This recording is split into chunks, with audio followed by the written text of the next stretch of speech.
Okay, I'm going to describe this new spiritual symbol that I discovered 12 years ago. And I discovered it after reading a book by A.H. Alma's called Facets of Unity. Now, there's this symbol called the Enneagram. I'll draw the Enneagram real quick. And its origins are not clear. But in recent history, it's been used by a man named Gurdjieff and also Ichaso, and basically it's become popularized in recent years as a personality typology system. Now, I began studying this symbol when I was 12 years old. I was trying to learn about spirituality, what spirituality is. And I asked a man who was into Buddhism and yoga if he had any books on spirituality. He gave me a book on the Enneagram, and it was called Personality Types by Don Riso. Alright, so I read that book and I found out what my type was, and that was a 6 over here with a 5 wing. And basically when I read the book, the description of the personality type 6 ran true for me, and with the 5 wing. And basically I spent the next 6 or 7 years trying to figure out this system and how it had to do with spirituality, how you could transcend the system, and basically what it ultimately means and that kind of thing. I somewhat felt trapped in the system. I didn't really know exactly how to use it, and what they said was that you're supposed to use the system to take on some of the characteristics in the type of integration, which would be 9. So this type is the loyalist, which is committed. It depends. They talk about positive and negative characteristics. Like the 6 can be sort of paranoid. They can be not trusting, looking for security, things like that. They can be ambivalent. They can be sometimes feel strong, sometimes feel weak, sometimes feel react against their fears, and sometimes they succumb to their fears. They can have an ambivalent relationship to their father, this and that. Anyway, so that's what my type was, and then they said that you're supposed to integrate the qualities in the type of integration, which would be 9, which is peaceful, serene, grounded, that kind of thing. Now, I felt as though I was sort of trapped in the Enneagram, and I didn't really know. Like, for example, type 3 was like, I felt like a really cool type because they're very successful, they're very active, they got on with their lives, and they did what they felt they needed to do in order to achieve what they wanted to achieve. Anyway, and I have a brother who's a 3, so I was like, what about 3? Like, why do I have to go to 9? And like, I never get to 3, and there's nothing about 3 that that I get to integrate. What do you just keep going around and around and around? You like pick a type and be at the type. You know what I mean? Like, what are you supposed to do here? Like, what about all the other types? Don't I want to just be myself, and like, if I want to have some of this type when I'm whatever the situation comes up, and I have some of this type or whatever, why do I have to be A type, and why do I have to be in a certain location on the Enneagram? And You know, why do I have to be on the, you know, on the side of the Enneagram? You know, maybe I wanted to be in the middle. Anyway, so I read personality types, and then I read the next one was the Personality Types 2 book by Don Riso and Russ Hudson was the second version, which was a little bit rosier, but I still didn't feel like it got me out of the situation. They also published Wisdom of the Enneagram, and by the same authors, and that was a little better. They started talking about some spiritual concepts, and then I was like, and then, but what they referenced in that book was another book by A.H. Almaas. Put that one down. Facets of Unity by A.H. Almaas. And so sooner or later I picked that one up. Now all this started when I was 12 years old. I was I was in middle school and reading about this, and then in high school I read this, and then when I got to college, my freshman year of college, I had this book, and here they were talking about true spiritual states, true enlightened states, and I read that book and I meditated on it, and towards the end of my freshman year in college, I realized the spiritual dimension of the Enneagram that Almaas was speaking of, which is living daylight. And it was definitely a breakthrough experience, and you know, basically letting go of the ego structure, the sort of self-image in the mind, and you know, first allowing my mind to become silent. I was using one of the practices called presence, being present in the moment, which is the idea of type 7.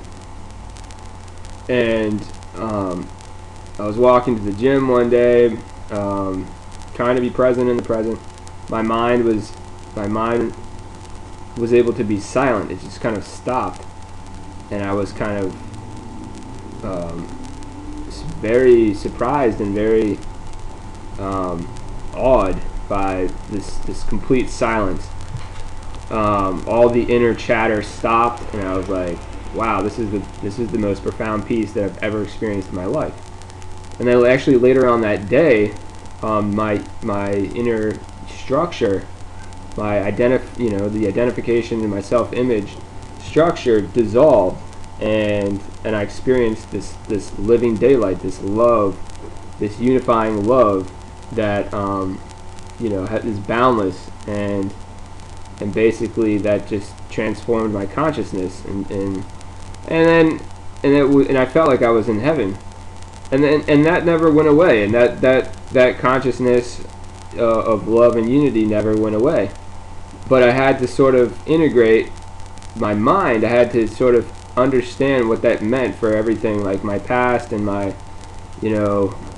ego, whatever, my memories, my functionality, and what does it mean for the Enneagram, and I kind of still hadn't fully, completely processed all of those things, but it was awesome. It was a sense that I felt like I'd transcended the Enneagram. I mean, I was no longer thinking about any concepts. In fact, I guess when I was reading about the Enneagram when I was 12 years old to 18 years old, I sort of integrated the symbol and the symbol of the Enneagram into my personality. I mean, it was part of my self-image. My self-image was that I was a 6 with a 5 wing. So, and part of my self-image was that I was, this point on this figure.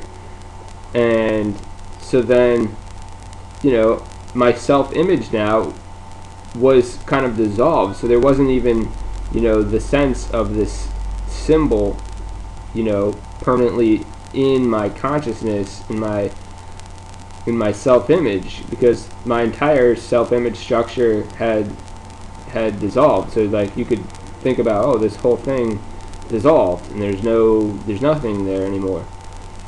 But in my consciousness, but of course, I still had knowledge of the Enneagram, and I still, my mind, was still active.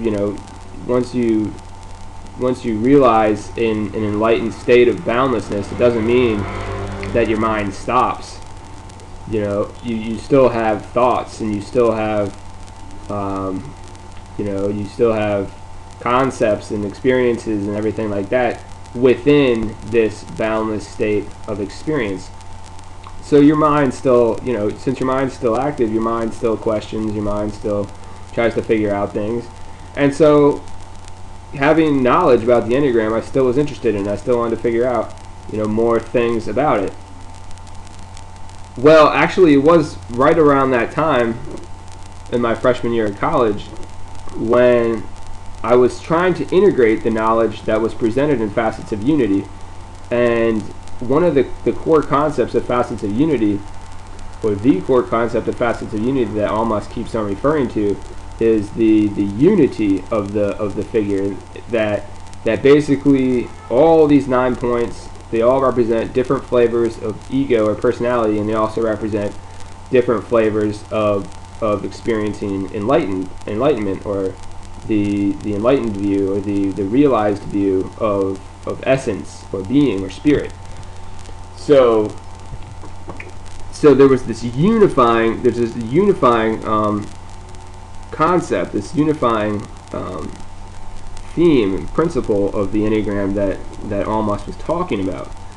So I really wanted to see if I could represent that unifying principle of the Enneagram that Almas was talking about in a symbol or in a diagram, because it didn't seem to be present in this diagram. He would say that like basically all the types, whether they're egoic or realized, enlightened, they're all a facet of the same thing, and that there's this central quality or characteristic, this essential quality of the soul that allows one to see all the holy ideas and the enlightened view, and that is called basic trust. And so basic trust is something that is in your belly to a relative, it's relatively present or absent in your belly. And so, and he said that basically this belly quality is kind of a preconceptual confidence in reality. Like it's a confidence in reality that you don't even conceptualize. You just trust that you're going to wake up the next day, or you trust that you're going to be okay when you walk outside and you go about your life, and you just, whatever you do, you just trust that reality is good and supportive, and you don't really question it, and that trust derives from your early childhood experiences when you're a baby, and if you were cared for really well, then you're going to have a high degree of basic trust and like this preconceptual, preverbal confidence in reality. And if you had traumatic experiences, or if you had a less supportive early childhood, then you're going to have a lower degree of basic trust, and that's going to make you cling to ideas and images and concepts and self-image and your ego. Basically, it's going to make you cling. So in order for you to let go of your ego and and let go of that, you need basic trust. And so that's a quality, it's sort of a gut quality of the soul that allows you to open up your mind and your heart to see the holy ideas. So and so he said that was common to all the types. It was either present or absent, is relatively present or absent for all the types, and that all the types, when they see the enlightened view, they are in touch with something called living daylight, which is this boundless, loving consciousness. And so I said, well, look, all of these types have this common thing, but yet, they're all they're 9 separate points, but there's no There's no center point. And so I was like, okay, well let's create a point that represents this belly quality of basic trust.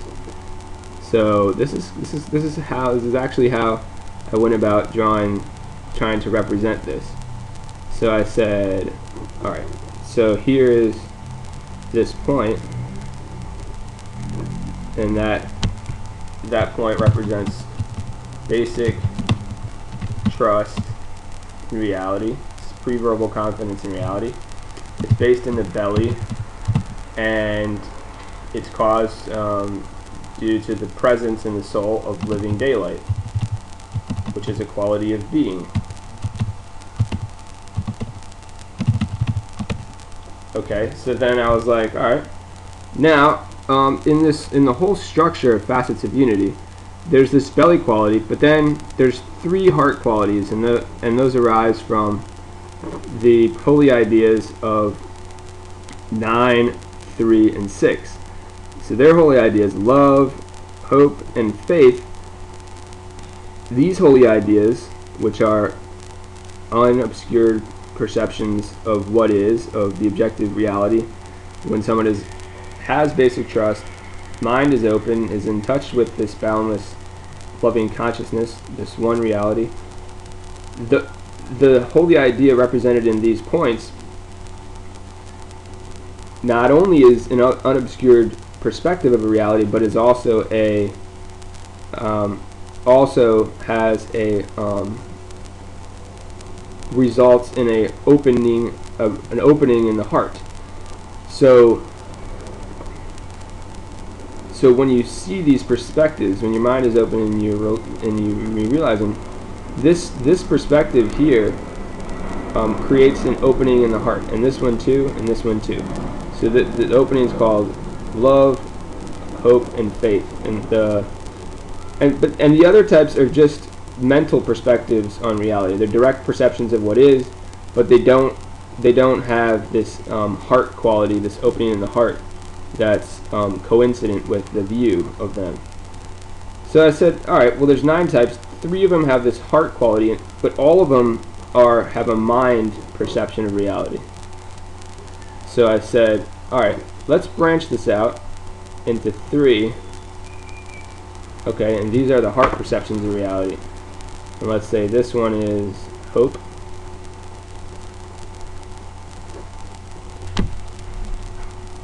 So we got hope. And then let's say this one is love. And then this one is faith. So these are discriminations of the soul's experience of being, or its true nature, in the heart. Alright? And so I did that, right?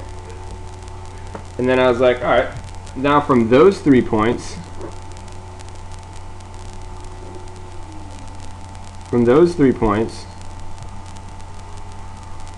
let's branch those out, and those go to the 9 points on the perimeter, right? Because those are mind points, right? These points are heart points, but all the points are mind points, right? So let's just say this is, 5, 6, and 7, and then this one is 8, 9, and 1, and then this one over here is 2, 3, and 4. So I'm like, all right, we're getting somewhere.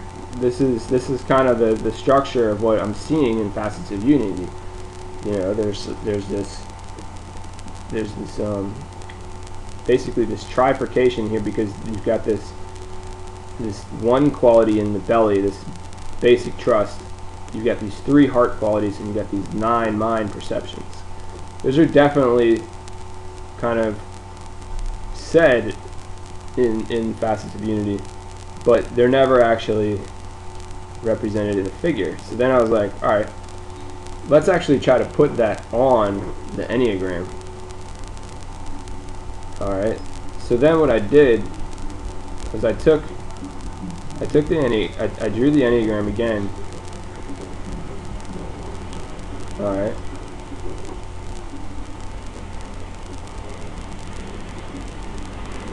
I drew the Enneagram again. But this time I made a center point, which was basic trust. And then I made these 3 points to go out to these 3 heart values, these heart qualities. Okay. And then I made 3 lines going out to the points.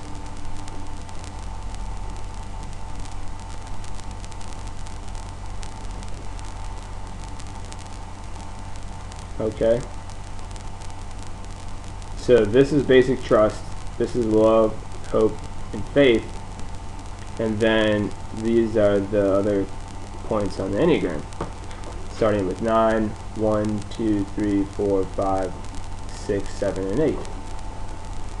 But then I was like, well, look at this. This is, you know, this is a triangular triangular dynamic here. And then coming off of this point, you have this you know, sort of triangular dynamic, but this section is a little shorter. That one's shorter and that one's shorter. So I was like, well, what would happen if, like, you know, I'm sort of just drawing a circle around these because that's what people did in the past. You know, that's how the Enneagram has been set up. But I'm not starting from a circle. I'm starting from a point, and I'm going out from there, and I'm going out from these points. So that's, you know, that's obviously a triangular structure going out from those points, and then these, and this one's short. So what happens if I make it like this?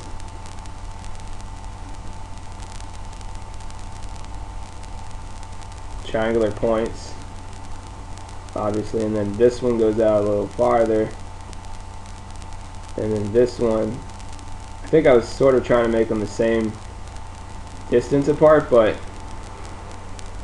the middle one, what I ended up doing was I was like, well, let's put a triangle around these, because why are we putting a circle around them when the whole thing is based on 3? It's based on this triangular section stuff. So I was like, alright, that's cool. Alright, now they've all been circumscribed, if you will, by a triangle. So then I was like, alright, well, now we know where those, that's sort of like the Enneagram, because it has, you know, 9 points on the exterior, but now it's a triangle. So let's see what happens if we connected the points as they normally are in the Enneagram. So you have, just trisect that, see what happens. So now you have 9, 1, 2, 3, 4, 5, 6, 7, 8. If you connect them the way they're traditionally connected in the Enneagram, it goes like this. So it's like, wow, okay, you can do that.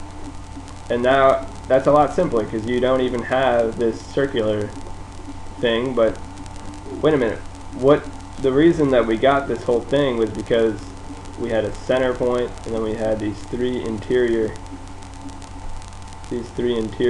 heart points. So it's like, these kind of lines I don't even really know that much about.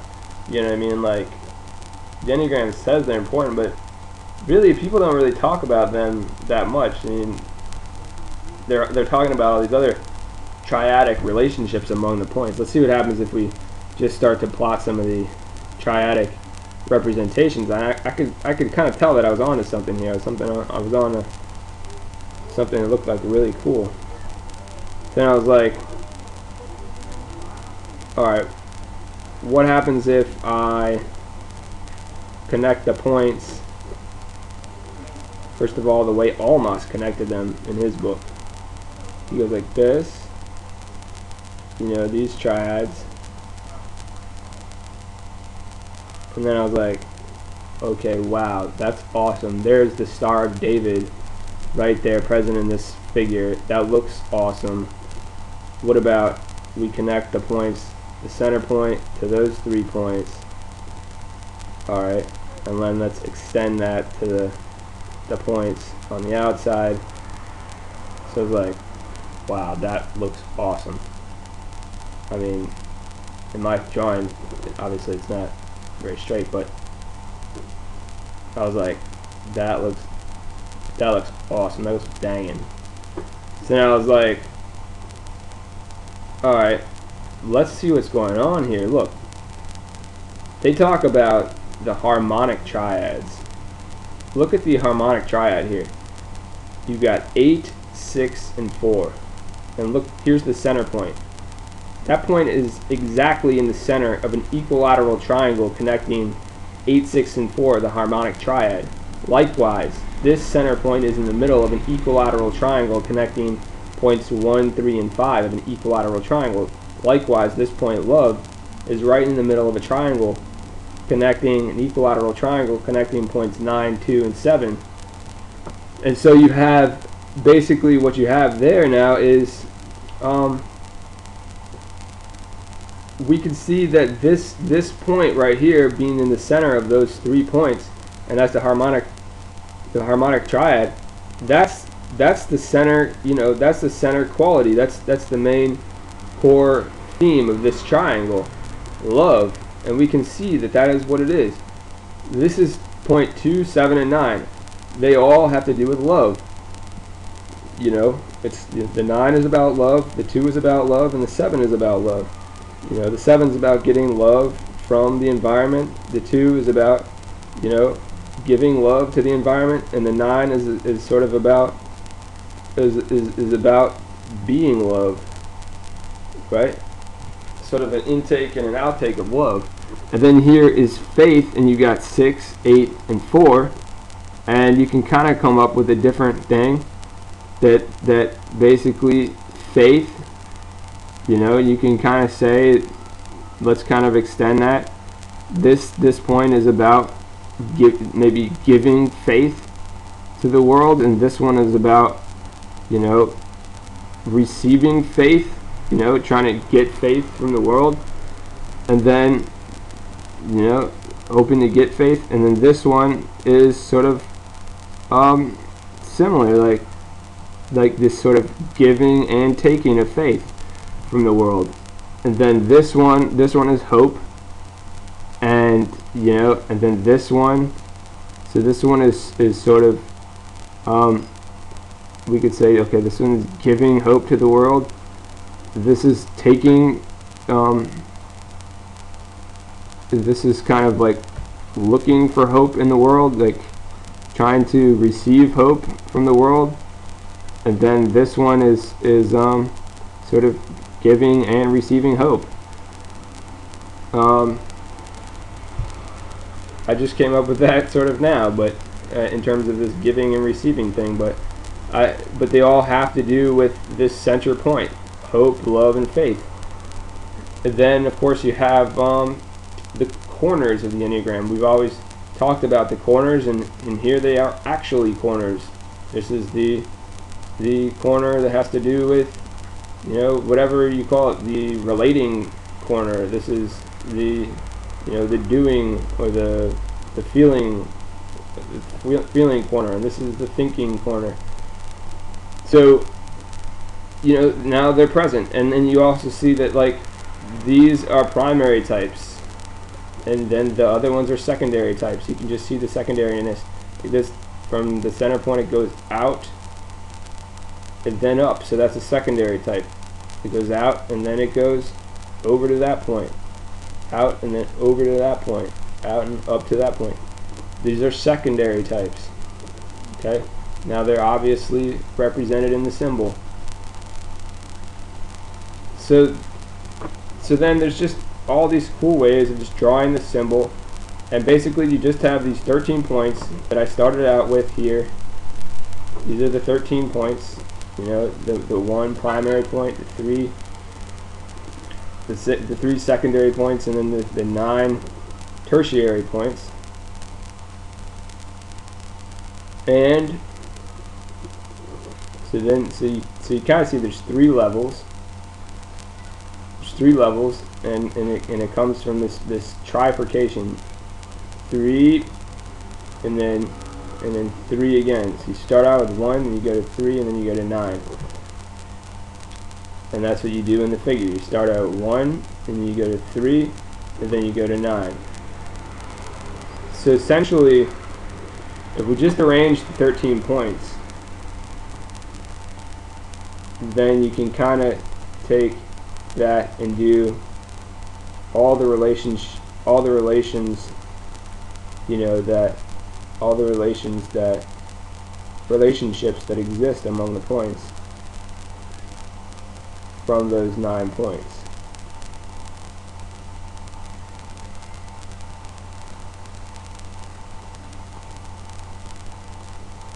Now the way I'm drawing this is, you saw I first did those 3, and then what I did those 3 off of that point, and then actually those 2 I just did because they're actually equidistant.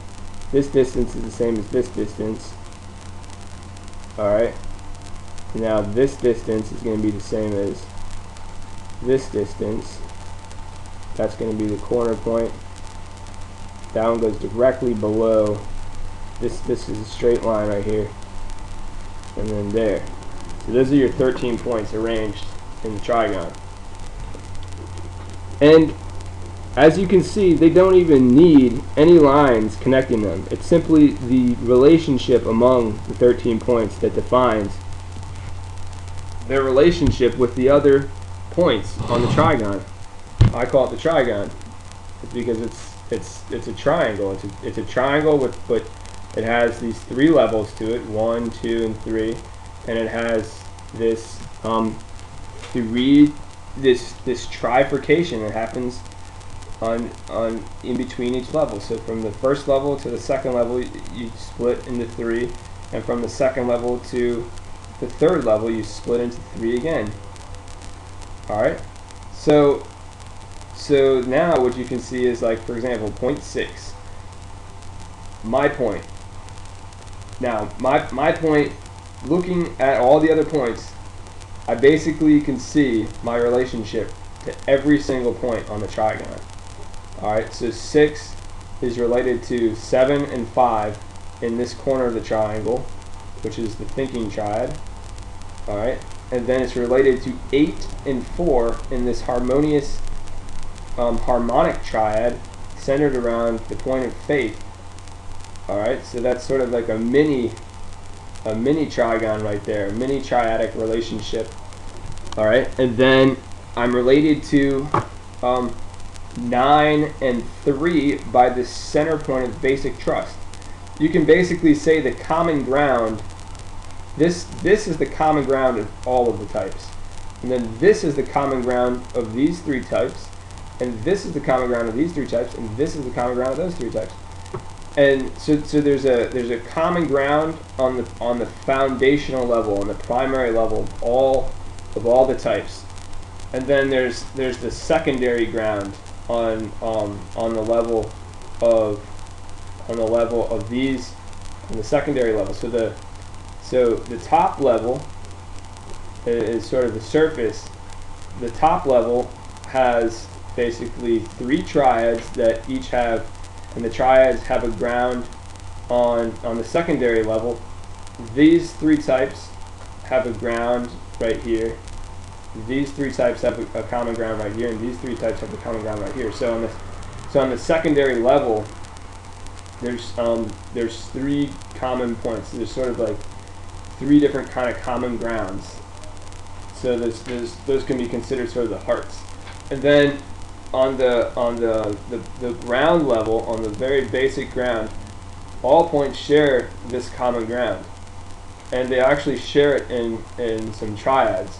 So this triad right here, the 3, 6, and 9, share that common ground by going through secondary ground to the primary ground.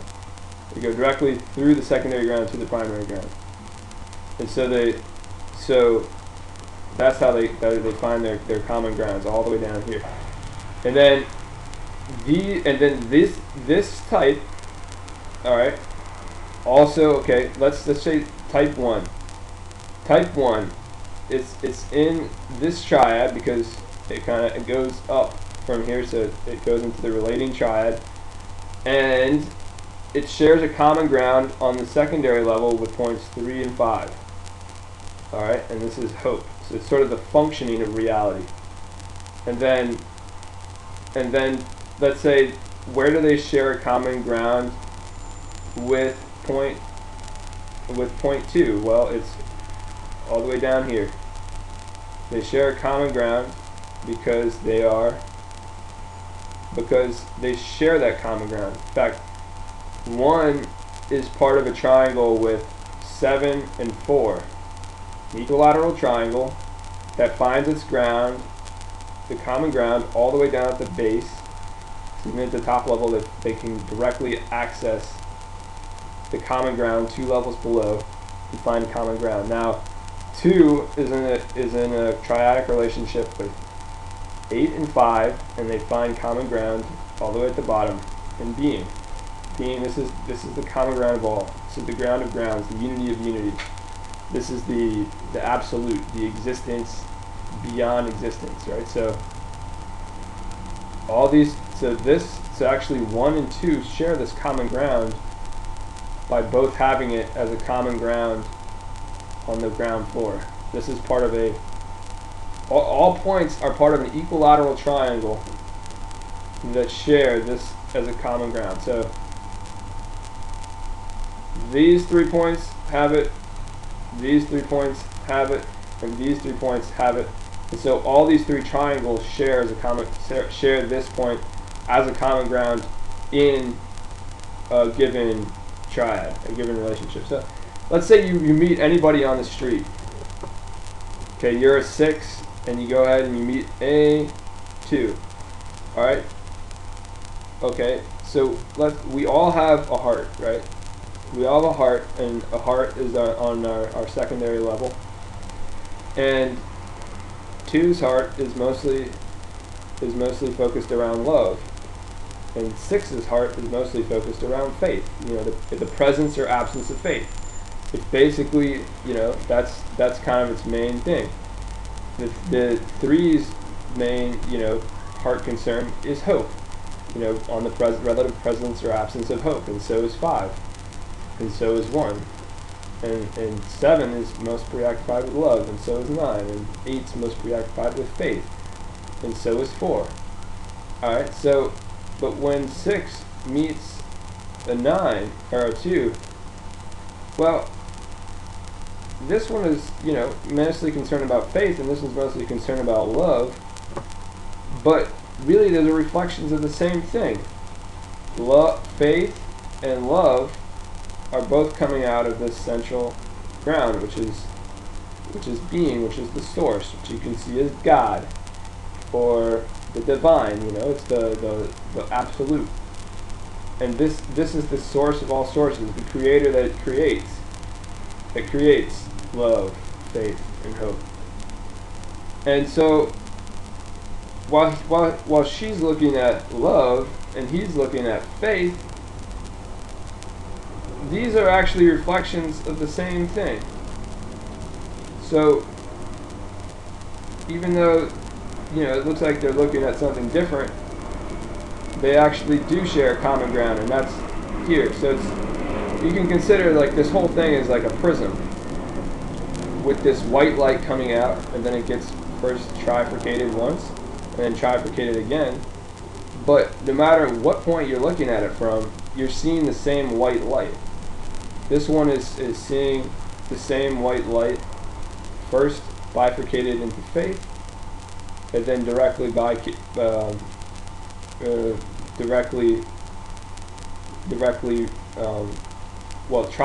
again, and it's trifurcated again here to the 6th point. And so no matter what you're looking at, you're seeing the same light, just sort of through a different sort of lens.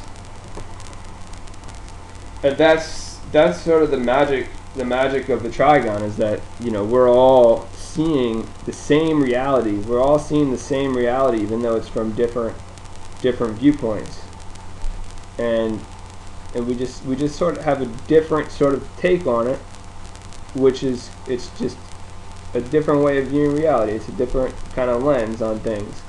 And so in our hearts, we kind of, you know, we value, or we look for a heart quality of a different flavor. This one is looking for love, this one faith, and this one hope. But really, we all have in common this sense of basic trust, of you know, this common ground, this, you know, we have a common creator, and that's really what this symbol is saying. It's this symbol is basically saying who we are and what we are all has a common ground, and basically that common ground is love. You know, this love is the true source of creation, and it's the true source of truth. So I'm going to leave you there. I actually, you know, have a lot more to say on this, but that'll be it for the moment.